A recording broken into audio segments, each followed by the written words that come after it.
Assalamualaikum warahmatullahi wabarakatuh.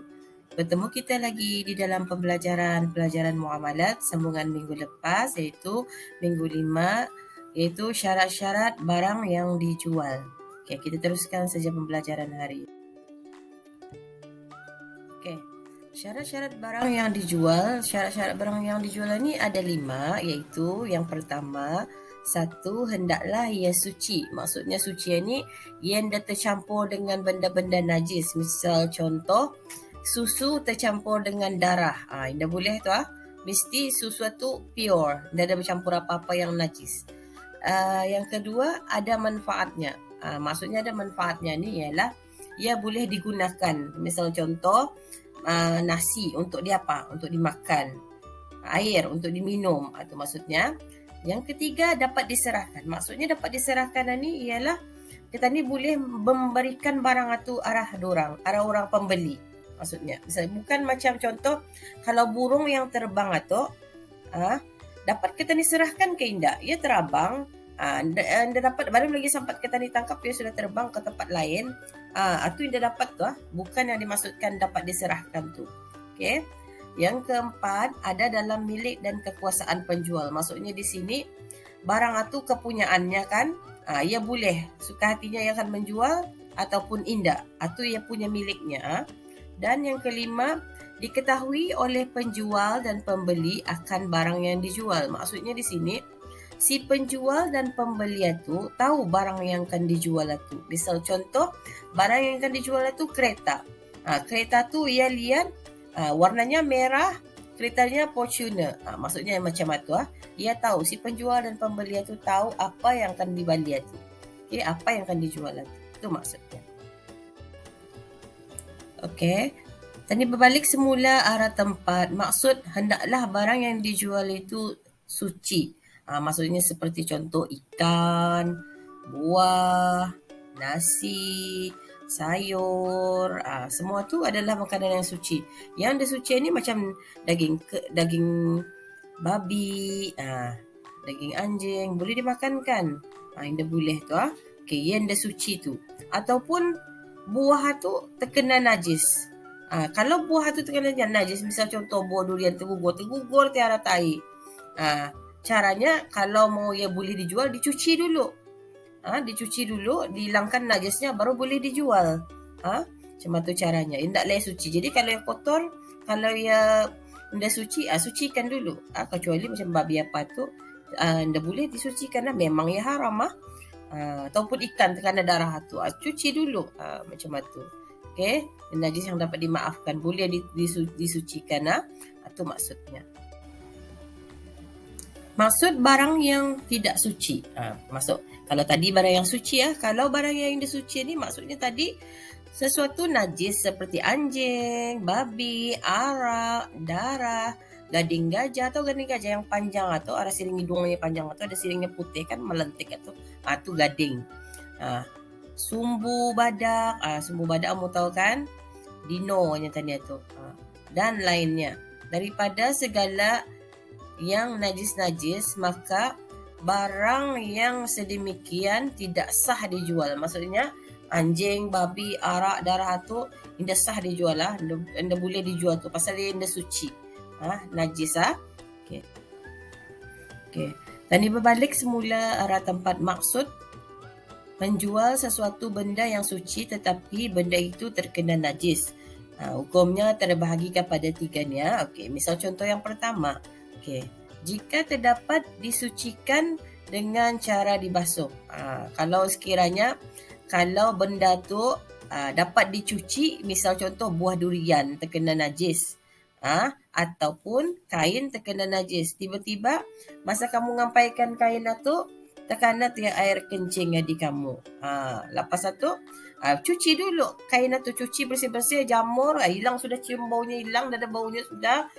Tiga tu rasanya hilang, baunya nada, warnanya nada, sah boleh dijual balik.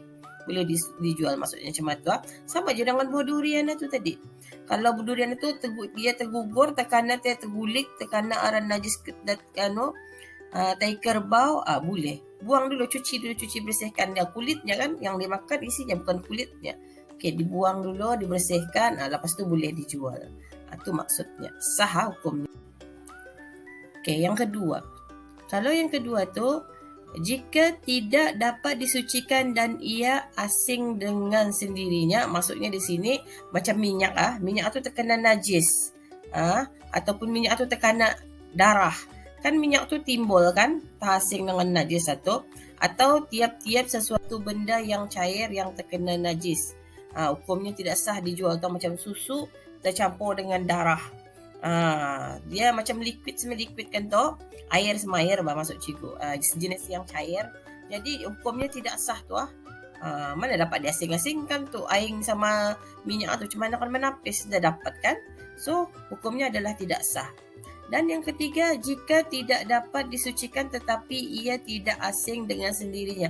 Maksudnya di sini misal contoh bumi yang di dunia atasnya dengan binaan yang bercampur dengan tahi atau rumah yang dibina dengan najis binatang. Maksudnya di sini rumah tu tanah tu kan dicampurnya biasa ada macam tahi kerbau apa kan, orang membuat rumah-rumah kayu-kayu itu yang berjenis berumput ada campur-campurnya. Lepas satu dijadikannya rumah. Terkena najis kan tu rumah tu. Tu dah mengapa boleh diasingkan, tidak dapat diasingkan dengan sendirinya tu. Jadi hukumnya adalah sah tu. Ataupun bumi itu yang tadi dibina di atasnya binaan yang bercampur dengan tahi. Maksudnya tempat kamu membuat rumah tu di kawasan sana tu di arah tempat tanahnya tu ada tahi-tahi berhampaian di sana. Anda mengapa? Itu boleh sah hukumnya dijual.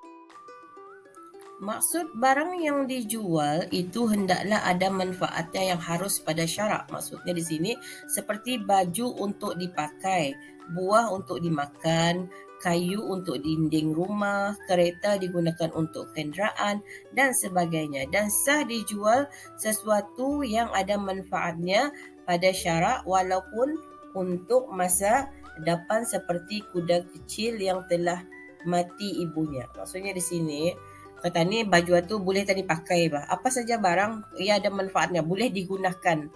Komputer untuk belajar, mobile untuk komunikasi bertelefon, untuk belajar juga. Kamu gunakan dengan sebaiknya, ada manfaatnya, maksudnya macam itu. Ataupun rumah tu untuk tempat tadi tinggal. Ataupun bangunan. Bangunan itu untuk ada boleh yang untuk orang berjual, ada untuk tempat orang tinggal dan sebagainya. Yang asal saja berada manfaat yang baik, manfaatnya yang baik, bukan manfaat yang tidak baik, itu maksudnya. Maksud benda yang tidak ada manfaatnya pada syarak seperti segala binatang yang melata di bumi. Contoh ular, kalajengking, kerana tidak ada manfaat baginya untuk dibanding dengan harta. Dan segala manfaat atau khasiatnya adalah tidak diiktibarkan. Maksudnya di sini segala ular kan dipelihara ataupun kalajengking bukan ada manfaatnya, ujung-ujung kena patuk mati pulang. Itu maksudnya dia ada manfaat kan digunakan, bukan dia bolehkan disuruh panjat kelapa. Ular ni dia dapat kita ada manfaatnya, dia boleh dijual, maksudnya tu.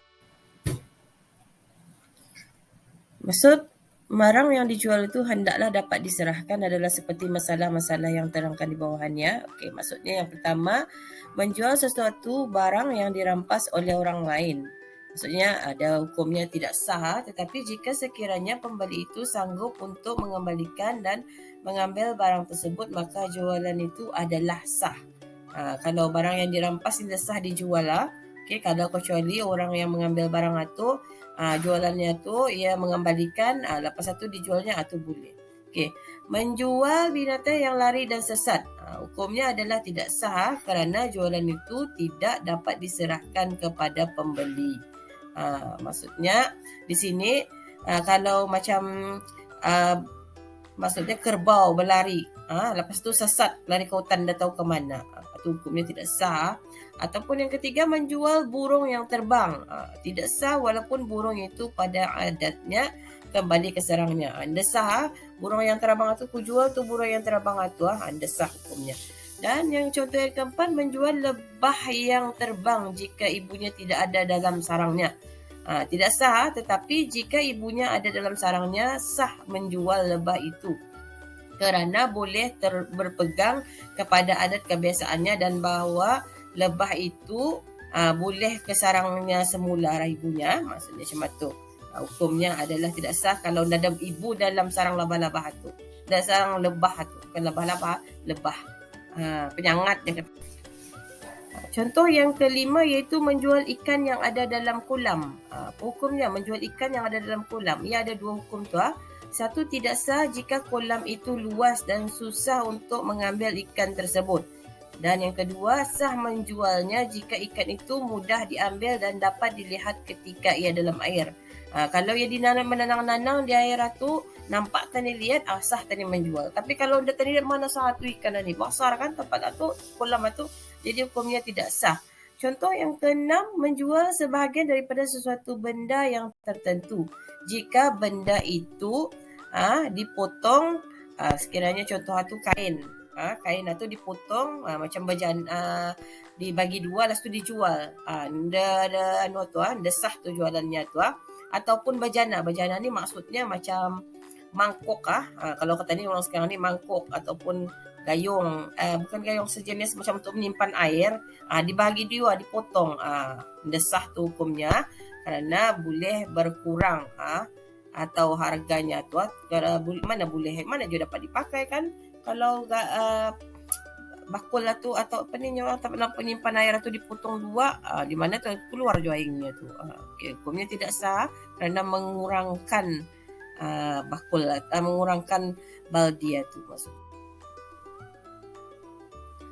Contoh yang ketujuh, menjual permata yang ada pada cincin. Maksudnya di sini ada dua hukum iaitu tidak sah menjual jika permata itu dipotong akan mengurangkan harganya atau mengurangkan harga cincin itu.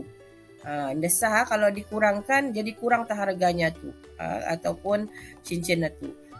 Ia menjadi sah jika menjual permata itu dengan dipotong dan tidak mengurangkan harga permata atau harga cincin tersebut.